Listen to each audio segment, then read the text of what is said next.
Kita ada dalam pembahasan kesukaan besar. Klik. Haleluya. Lukas pasal 1 ayat 26 sampai 38. Dalam bulan yang ke-6, Allah menyuruh malaikat Gabriel pergi ke sebuah kota di Galilea bernama Nazaret. Kepada seorang perawan yang bertunangan dengan seorang bernama Yusuf dari keluarga Daud. Nama perawan itu Maria. Klik. Aha.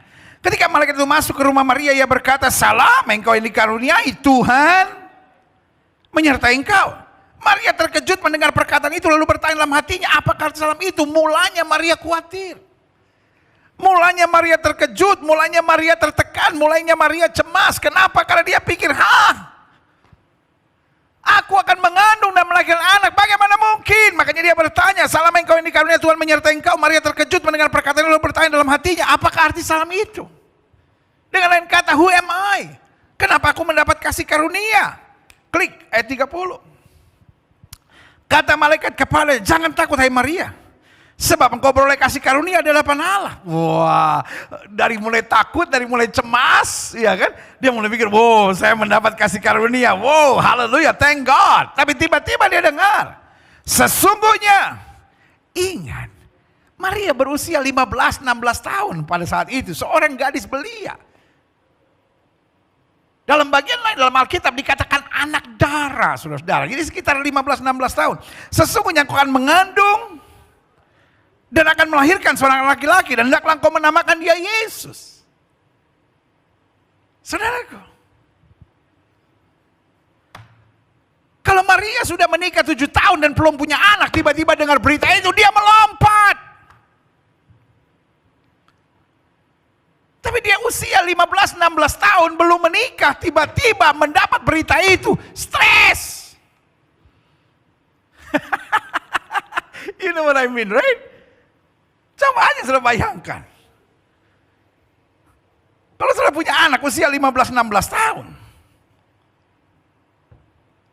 Tiba-tiba pulang ke rumah, bahagia, sorak-sorai.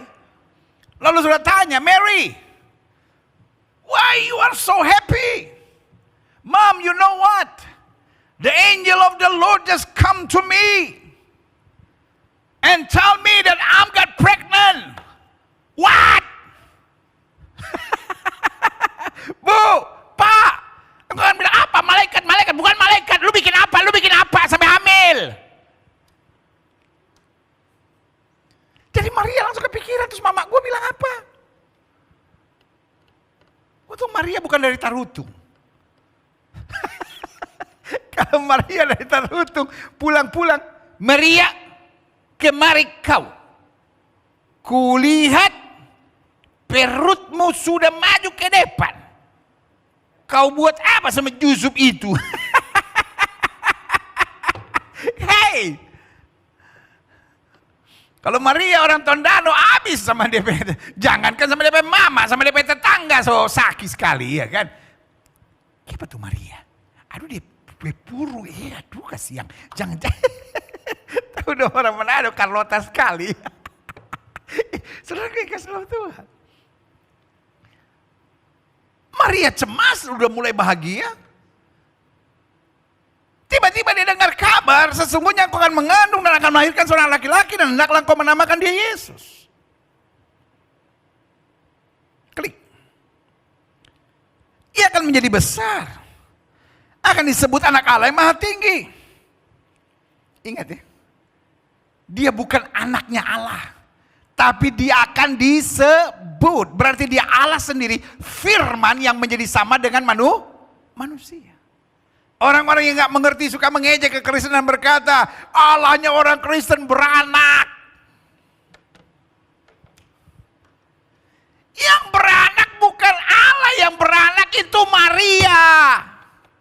Kok dipelihara, saudara-saudara. Ayat ini menjelaskan posisi Yesus. Dia adalah firman yang menjadi sama dengan manusia, tetapi akan disebut. Be called, will be called, akan disebut. Jadi Allah beranak enggak? Enggak. Yang beranak siapa? Maria. Kalau Oon jangan dipelihara, saudara-saudara. On dipelihara, nyerang kekristenan, tahu juga enggak, saudara-saudara, ya kan? Jadi jelas, orang Kristen tidak percaya Allahnya beranak. Hello, catat, rekam baik-baik. Orang Kristen tidak percaya Allahnya beranak. Tapi orang Kristen percaya Allahnya dahsyat dan luar biasa, dapat mengosongkan diri menjadi sama dengan manusia, firman-Nya menjadi sama dengan manusia, dan karena kedahsyatan dan kuasanya dia disebut anak Allah yang maha tinggi. Yang setuju berikan tepuk tangan yang meriah buat Tuhan. Haleluya. Dia akan menjadi besar dan akan disebut anak Allah yang maha tinggi. Dan Tuhan Allah akan mengaruniakan kepada tahta Daud bapa leluhurnya, dan ia akan menjadi raja atas kaum keturunan Yakub sampai selama-lamanya, dan kerajaannya tidak akan berkesudahan. Makanya dia disebut raja yang kekal. Dia disebut raja damai, penasehat yang ajaib, Bapa yang kekal, Allah yang perkasa, kata Alkitab. Klik. Kata Maria kepada malaikat itu, bagaimana hal itu mungkin terjadi karena aku belum bersuami? Dia mulai panik lagi, mulai stres lagi. Ayat 35. Jawab malaikat itu kepadanya, Roh Kudus akan turun atasmu, dan kuasa Allah Maha Tinggi akan menaungi engkau. Sebab itu anak yang akan kau lahirkan itu akan disebut, kembali, akan disebut, will be called. Jadi Yesus anak Allah bukan keadaan, tapi Yesus anak Allah adalah penyebutan. Karena dia adalah Allah sendiri yang mengosongkan diri menjadi sama dengan manusia. Firman-Nya menjadi sama dengan manusia. Jelas ya? Saya harap bodoknya saudara jangan terus dipelihara. Ya. Oh, berarti Yesus lebih rendah daripada Allah. Bodok.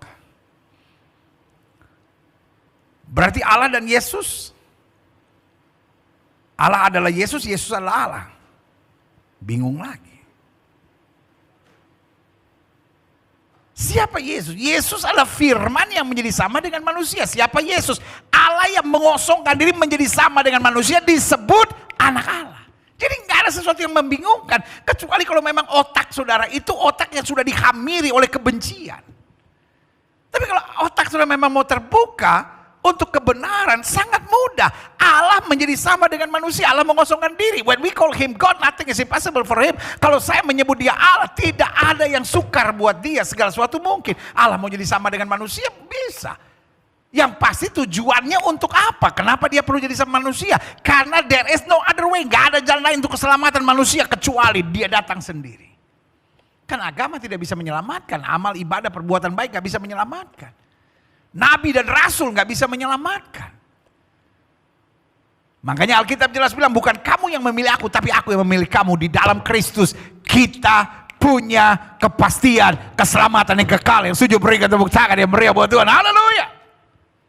Natal adalah sesuatu yang membahagiakan buat kita. Kenapa? Karena kita mengerti posisi Kristus. Natal bukan hanya kita sibuk dengan bayi yang lahir di Bethlehem, tapi kita tahu kuasa yang sempurna yang dapat menyelamatkan kita. Yang setuju katakan yeah.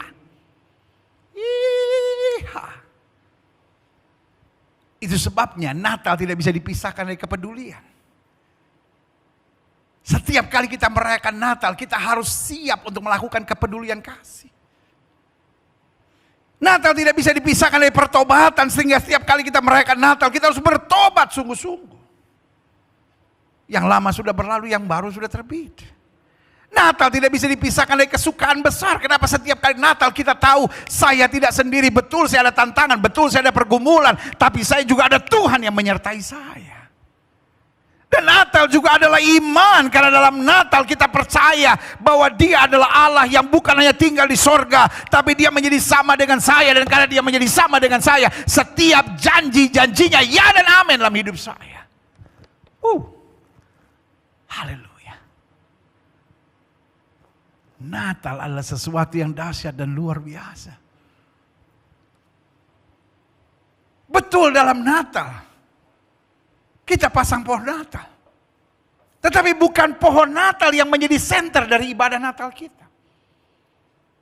Ini hanya hiasan. Sebagai gambaran, karena pohon cemara adalah pohon yang selalu hijau meskipun di musim gugur dan di musim dingin sekalipun, di musim salju sekalipun. Lampu-lampu yang menyala, orang Manado kota bilang pohon terang. Karena betul hidup kita tadinya gelap terang. Diterangi oleh Kristus. Pohon cemara adalah pohon yang menuju pada satu titik ke atas. Tanda bahwa kita selalu harus memandang Kristus, mencari kerajaannya serta kebenarannya. Semua akan ditambahkan pada kita. Hiasan-hiasan ini, itu mengajar kepada kita. Bahwa hidup kita tadinya sangat menjenuhkan, membosankan. Tapi dalam Kristus kita diberikan karunia, kita diberikan kuasa, kita diberikan berkat. Ada pandangan-pemandangan yang indah, ada hiasan-hiasan yang indah.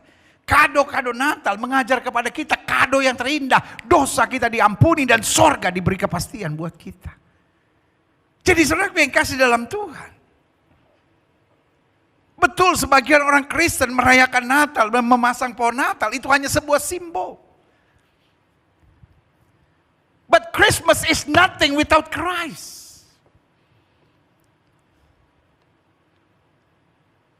Natal tidak ada artinya tanpa Kristus. Kalau orang hanya fokus pada beli baju baru, Natal hanya fokus pada perayaannya, saya mau beritahu, you miss the heart of Christmas.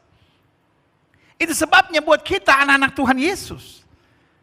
Meskipun kita nggak bisa ke gereja, meskipun ada pandemi, itu tidak mengurangi sukacita dan kebanggaan Natal kita. Karena Natal mengajar kepada kita kedahsyatan Allah yang luar biasa. Makanya Gereja Bethel Indonesia Global Fellowship Center meskipun pandemi ini,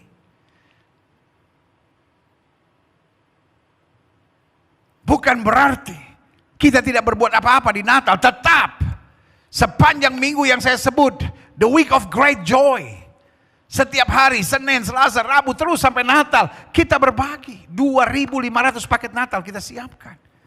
Untuk mereka yang membutuhkan. Dan kita juga menggerakkan setiap jemaat untuk berbuat sesuatu. Dan setiap malam kita beribadah, kita bangga untuk Natal. Karena Natal bukan untuk kebahagiaan kita, tapi Natal untuk menyambut bahwa Dia yang pernah datang 2000 tahun yang lalu akan datang kembali untuk menjemput kita di awan-awan kemuliaan. Yang setuju katakan amin. Woo, hallelujah, yeah. I'm get so excited. Yee. Wow. Jauh malaikat itu kepadanya, kepada Maria, Roh Kudus akan turun atasmu. Dan kuasa Allah yang Maha Tinggi akan menaungi engkau, sebab itu anak yang akan kau lahirkan itu akan disebut kudus. Anak Allah. Aha, klik. Dan sesungguhnya Elisabeth, sanakmu itu, ia pun sedang mengandung seorang laki-laki pada hari tuanya. Dan inilah bulan yang ke-6 bagi dia yang disebut mandul itu. Malaikat sedang berkata, Elisabeth yang disebut mandul dalam persiapan Natal ini juga menerima berkat yang luar biasa. Yang katanya mustahil tidak punya anak. Tetapi Natal mengajar ada kedahsyatan Tuhan yang luar biasa akan terjadi. Salah satu berita Natal yang banyak dilupakan orang yaitu ayat ke-37. Sebab. Ayo sama-sama. Ayo, di rumah kan saya udah bilang kan ibadah ini ibadah interaktif. Tuh, ayo semua sama-sama. Termasuk saudara-saudara yang berkebutuhan khusus, yang mengikutinya melalui sign language, ya kan? Setiap tunarungu, ini juga hari Natal yang luar biasa buat setiap saudara. Saya bangga mendapat kabar dari rekan-rekan tunarungu bahwa program dari lawatan Allah di rumah masing-masing bersama dengan Gereja Bethel Indonesia Global Fellowship Center juga memberkati saudara. Saya memuji Tuhan. Ayo sama-sama dengan gaya bahasa saudara, kawan-kawan yang berkebutuhan khusus, yang tunarungu, ayo dengan bahasa sign language saudara, dan saudara-saudara yang biasa, ayo sama-sama. Ayat 37 kita baca sama-sama ya di rumah masing-masing sama-sama. 1, 2, 3. Sebab bagi Allah, haleluya. Ayo sekali lagi sama-sama bilang sebab. Ayo dong, ini kan kita mau merayakan Natal lebih semangat dong. Ayo sama-sama. Sebab Bagi Allah tidak ada yang mustahil. Wow, berikan tepuk tangan yang meriah buat Tuhan. Haleluya. Yeah.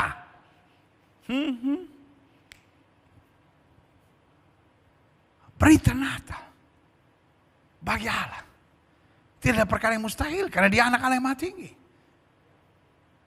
Dia Allah yang menjadi sama dengan manusia. Namanya disebut orang Immanuel, ayat 38. Klik.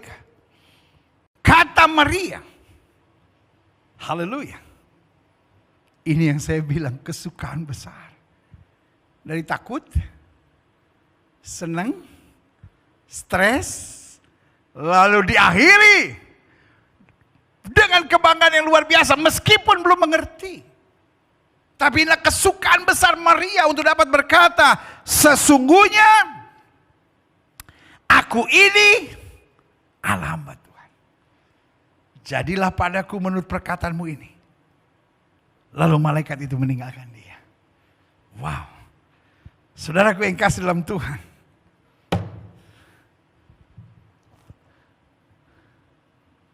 Saya baca pernyataan Maria ini. Air mata saya mengalir. Saya bisa membayangkan situasi yang sangat mencengangkan pada saat itu. Dan dia mulai panik. Tapi kemudian dia senang. Karena aku mendapat kasih karunia di hadapan Tuhan. Tapi aku akan mengandung dan melahirkan anak.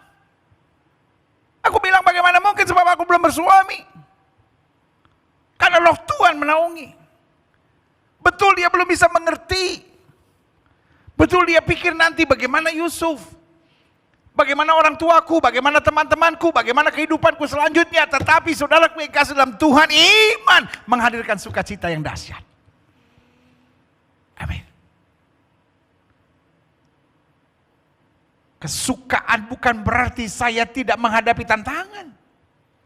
Mungkin sudah menatap saya dan berkata, pendeta, mungkin pendeta boleh ngalamin kesukaan besar, tapi saya tidak. Saya ada masalah di keluarga. Mungkin sudah menatap saya dan berkata, salah seorang dari keluarga kami meninggal karena COVID. Sebagian sudah lagi menatap saya dan berkata, orang tua saya pendeta diberhentikan dalam pekerjaan karena situasi pandemi hari-hari ini. Sebagian sudah berkata, kami sedang dalam kesulitan ekonomi. Lepas dari apapun, Maria dalam berbagai tekanannya memiliki kesukaan besar. Dan biarlah Natal ini seperti Maria, setiap kita dapat berkata, sesungguhnya aku ini adalah hamba Tuhan.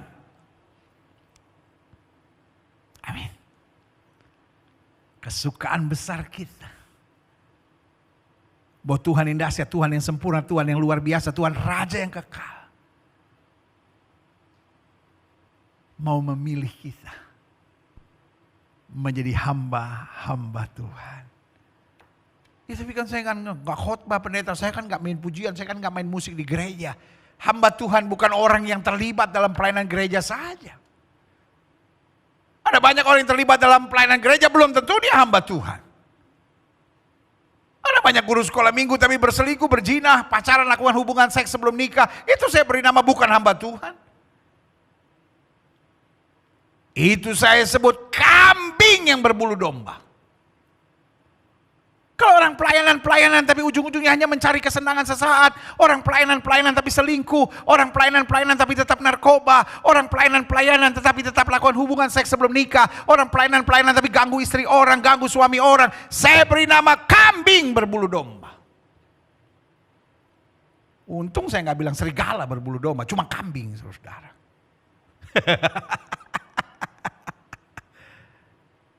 Tetapi yang saya mau ingatkan buat saudara, siapa itu hamba Tuhan? Yang pertama, hamba Tuhan adalah seorang yang menyadari bahwa Tuhan adalah Raja.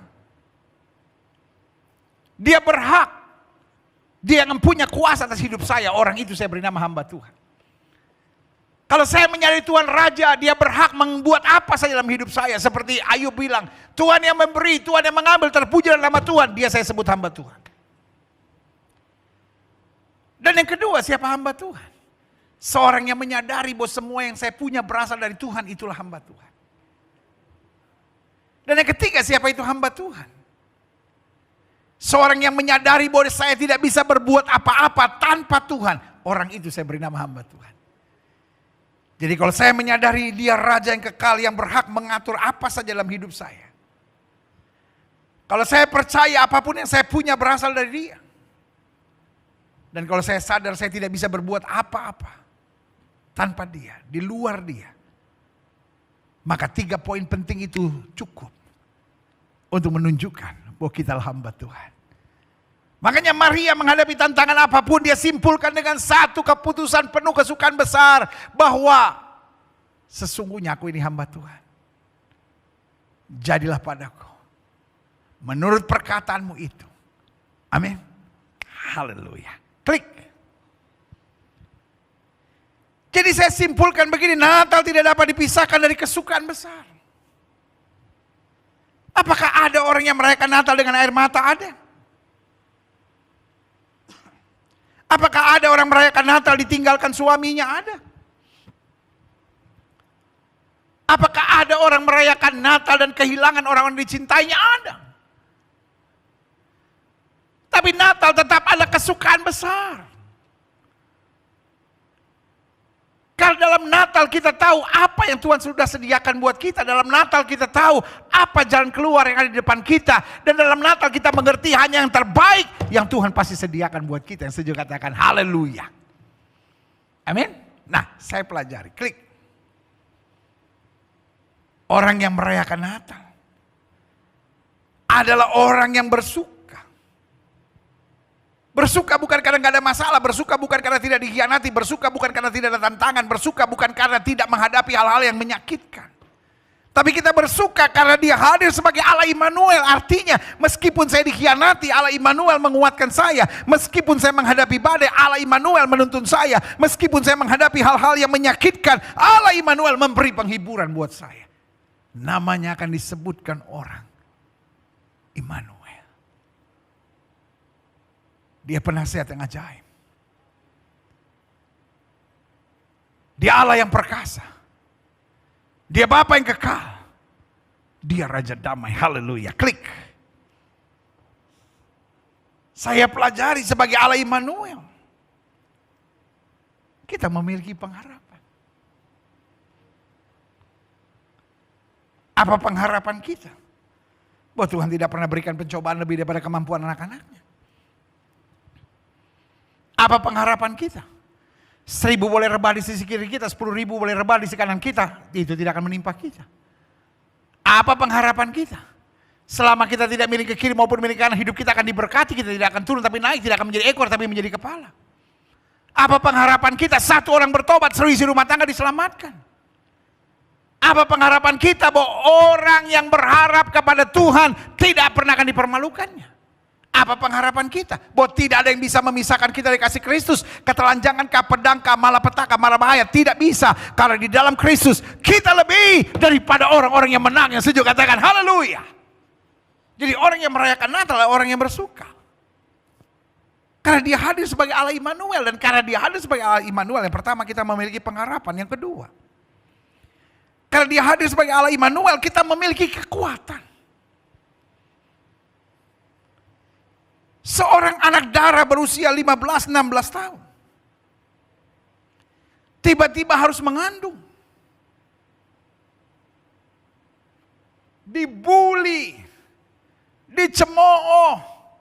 Dihina, ditertawakan orang. Gak nyangka ya Maria ya. Aduh kelihatannya kayak anak baik-baik. Tiba-tiba bunse. Bunting.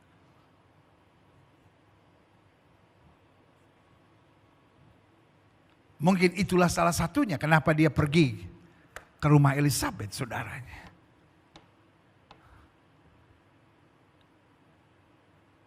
Untuk sementara mencari tempat yang aman. Tapi waktunya tidak lama. Kemudian dia harus pergi dengan banyak-banyak orang dari utara menuju ke Bethlehem. Saya tidak bisa bayangkan. Sementara di perjalanan semua orang bilang, mereka itu belum nikah. Udah hamil duluan, DP-nya udah jelas. Tidak gampang. Makanya saya bilang, Maria adalah pelajaran yang luar biasa buat setiap orang Kristen. Orang Kristen yang tidak belajar dari Maria adalah orang Kristen yang bodoh. Karena Maria adalah tokoh yang sangat penting di dalam gereja Tuhan. Tokoh yang sangat penting dalam Alkitab. Untuk mengajar kepada kita ketaatan, ketulusan, dan keberanian. Seorang gadis remaja, anak darah kata Alkitab, usia 15-16 tahun. Tiba-tiba berkata, jadilah padaku seperti yang kau katakan, sebab sesungguhnya aku ini hamba Tuhan. Dan dia buktikan sebagai hamba Tuhan, dia tidak mengeluh. Karena tiba-tiba yang disebut suaminya, meskipun mereka tidak hidup sebagai suami istri, memerintahkan dia, menurut Kaisar Agustus, aku harus ke Bethlehem. Untuk Maria bukan tipe wanita cerewet seperti hari-hari ini. Kalau Maria tipikal wanita cerewet yang komplain terus, akan berkata, aduh gak mau, aku kamu pergi aja sendiri, bilang aja aku lagi hamil, susah. Terus mau tinggal di mana, mau tinggal di mana, mau tinggal di mana, kita kan gak punya saudara. Duh, ada ibu-ibu sekarang cerewetnya, aduh. Mulutmu dipakai setan untuk menciptakan banyak persoalan. Bu, bertobat bu. Natal tahun ini harus menjadi Natal di mana kita berkata, aku ini hamba Tuhan, aku harus jadi istri yang baik. Pak, jangan jadi laki-laki yang kasar pak. Jangan laki-laki yang liar pak. Jadi laki-laki yang berkata, sesungguhnya aku ini hamba Tuhan. Aku mau hidup dalam jalan-jalan Tuhan. Haleluya. Natal tahun ini, Natal di tengah pandemi, saya berdoa supaya menjadi Natal yang terbaik dalam hidup kita. Natal di mana kita sungguh-sungguh melekat pada Tuhan. Natal di mana kita belajar dari Maria bahwa sesungguhnya aku ini adalah hamba Tuhan. Jadilah padaku seperti yang kau katakan. Ya. Haleluya. Haleluya. Haleluya.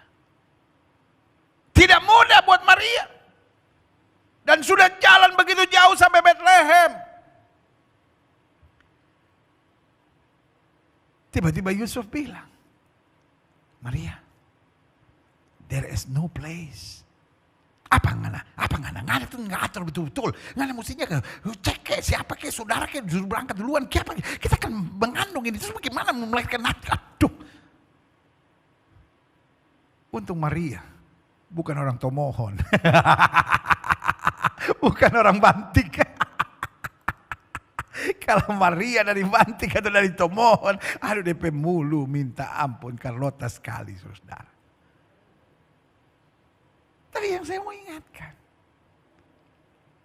walaupun dia dapat berita yang tidak menyenangkan, hari-hari ini kita dapat berita yang tidak menyenangkan, tapi saudaraku, Allah Immanuel memberi kekuatan buat kita. Saya mengerti. Natal tahun ini banyak orang sudah stres. Awal-awal pertama terjadinya pandemi bulan Maret itu aja udah bingung. Maret, April, Mei, Juni, Juli, Agustus, September, Oktober, November. Banyak orang makin stres, saudara. Seperti udah gak kuat lagi menghadapi semuanya. Tetapi ingat, Natal mengajar kepada kita Allah Immanuel. Dia yang mampu dan memberi kekuatan buat kita. Kalau kita tahu bahwa Tuhan beserta dengan kita, apa sih yang harus kita takutkan? Dia memberi pengharapan. Dia memberi kekuatan. Yang ketiga, sebagai Allah Immanuel, kita memiliki hubungan dengan surga. Makanya Alkitab bilang, satu orang bertobat, seluruh surga bertempik sorak. Artinya, Natal mengajar kepada kita bahwa kita tidak sendiri di muka bumi. Dan Tuhan sendirian di sorga. No, dia mendengar doa kita. Dia tahu tetes air mata kita. Makanya Alkitab bilang, air mata orang benar ditampung dalam kirbatnya Tuhan. Haleluya. Yeah. Natal mengajar kepada kita. Waktu saya lipat tangan, saya berbisik kepada Tuhan. Sorga mendengarnya. Siapa yang hadir dalam hidup Maria? Malaikat di sorga. Siapa yang hadir dalam hidup Yusuf waktu Yusuf bingung? Malaikat di sorga. Siapa yang hadir di hadapan orang-orang Majus ketika mereka diancam dan bahkan mereka mau dicelakakan oleh Herodes? Malaikat Tuhan. Dan siapa yang memberi penghiburan buat gembala-gembala di padang ketika mereka ketakutan? Malaikat Tuhan. Bahkan ada kor besar malaikat Tuhan yang bernyanyi, kemuliaan bagi Allah di tempat yang maha tinggi, dan damai sejahtera di bumi di antara manusia yang berkenan kepadanya. Artinya Allah Immanuel membawa hubungan kita dan sorga menjadi dekat. Sorga mengerti tetesan air matamu. Dan kalau sorga mengerti, bukan berarti sorga hanya diam. Tapi sorga akan mengirim pasukan malaikatnya sehingga kita dapat berkata, aku dijaga, aku dipelihara seperti biji matanya. Betul, hidup kadangkala penuh air mata. Tapi jangan menangis seperti kita bukan orang-orang yang percaya pada Yesus. Tapi kalaupun kita harus menangis, kita tetap percaya sebagai warga kerajaan sorga, kita akan diselamatkan dan tidak pernah Tuhan berikan pencobaan lebih daripada kemampuan anak-anaknya. Karena sorga punya meter yang jelas. Dan tepat pada waktunya, bala tentara sorga akan mengirim bantuannya yang luar biasa. Yang setuju katakan amin. Selanjutnya, orang yang merayakan Natal adalah orang yang bersuka karena dia hadir sebagai Allah Immanuel. Berarti kita memiliki pengharapan, kita memiliki kekuatan, kita memiliki hubungan dengan sorga, dan kita memiliki penolong. Hidup Kristen bukan gak ada masalah, hidup Kristen bukan gak ada persoalan, tapi hidup Kristen gak ada stres. Kenapa gak ada stres? Untuk hal-hal yang kita gak bisa, untuk hal-hal yang kita gak sanggup, untuk hal-hal yang kita gak mengerti, untuk hal-hal yang kita gak kuat, serahkan pada Tuhan. Yesus bilang apa? Mari kamu yang letih lesu dan berbeban berat, aku akan beri kelegaan kepadamu.